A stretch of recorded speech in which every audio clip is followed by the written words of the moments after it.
For today's ganap nga, samahan nyo naman kami lumabas at may pupuntahan nga tayo for today's video. Aro, Diyos ko, lawin nyo yung manang biday, pakalagunan Abay, syempre, mas malago naman ang Chacha, o diba? Saan pa ba magmamana? Abay, syempre kay Kavava. Sa susunod nga, talaga namang sanay na sanay nang mag-vlog ang anak ko dahil alam niya na kung ano yung mga gagawin niya.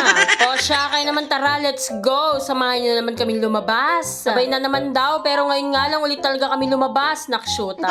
Nang kaurat naman kasing lumabas ng tuwing umuulan. Kaya naman mas gugustuhin na lang namin talagang magmukmuk sa bahay. Diyos ko, ng kalamig pa, ng kasarap magkukot. Abay, ito na naman tayo, pagka-traffic na naman dito sa may Calao Bridge.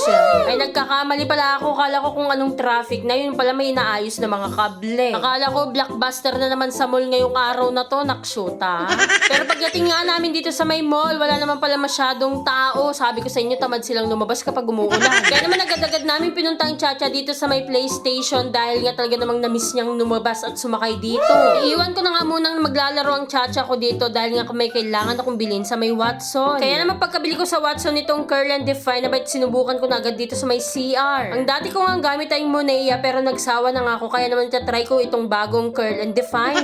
Abay pagka-apply ko nga, Diyos ko, nagustuhan ko yung texture ng buhok ko. Talaga naman legit naman palang maganda ito kahit na mahal, nakshuta.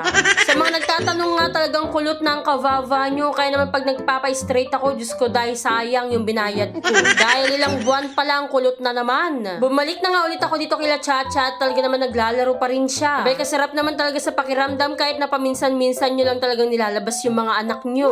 Magtatanghali na nga to, kaya naman nag-iisip na rin kami kung saan ba kami kakain habang napadaan kami dito sa mga madaming salamin. Pero Diyos ko, ng kagwapo, bala mo talaga tutubi, charis.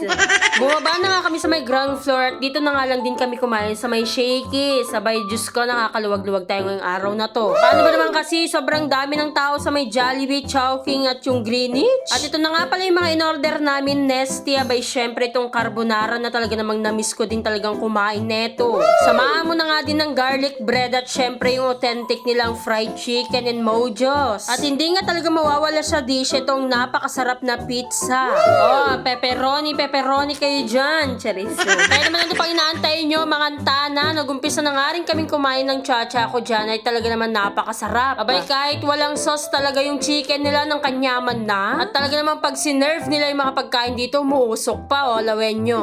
Kung makakain nga ako dito, akala mo naman hindi ako naka-braces, no? Abay, bahala na mamaya.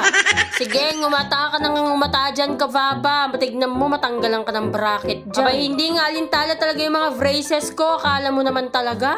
Pag yan, natanggal talaga, 300 ka na naman kanyan. At super nag-enjoy nga rin talagang Chacha kung kumain ng kumain. After ko naman lantakin dyan yung fried chicken, abay, tinikman ko na rin itong carbonara. Abay, pakainin mo na din talaga ako ng carbonara, wag lang spaghetti. Ewan ko, basta hindi ko type yung spaghetti at sinunod ko na nga rin itong pizza. Diyos ko, ng kanyaman na. Wait lang, parang nararamdaman ko na nga talagang wala na yung isang bracket ko, kakangata, nakshuta. Tapos na nga kaming kumain, abay, syempre naramdaman ko na rin talagang wala na yung isang bracket ko. Abay, totoo nga, Diyos ko, kinapaka pa ako at tinignan ko sa salamin, wala talaga, nakshuta. Kaya naman mapapabalik na naman ako sa dentist ko niyan. Habang ang Chacha ako, talagang panay yung guyod niya sa aking damit dahil nga bilhan ko daw siya ng ice cream niya. Pero hindi ko nga talaga siya binilhan dyan dahil nga, Diyos ko, inuubo pa hanggang ngayon. Uso pa man din talaga ang mga sipon at ubo at lagnat ngayon. Pagka-uwi nga namin, talaga naman kapansin-pansin ang tarpaulin ni Dragonesa, nakshuta ng ka-perfect. Abay, sana sa susunod yung mukha ko naman yun nandyan, charis. Kaya naman na yun lang mga Kavava. Salamat sa panonood.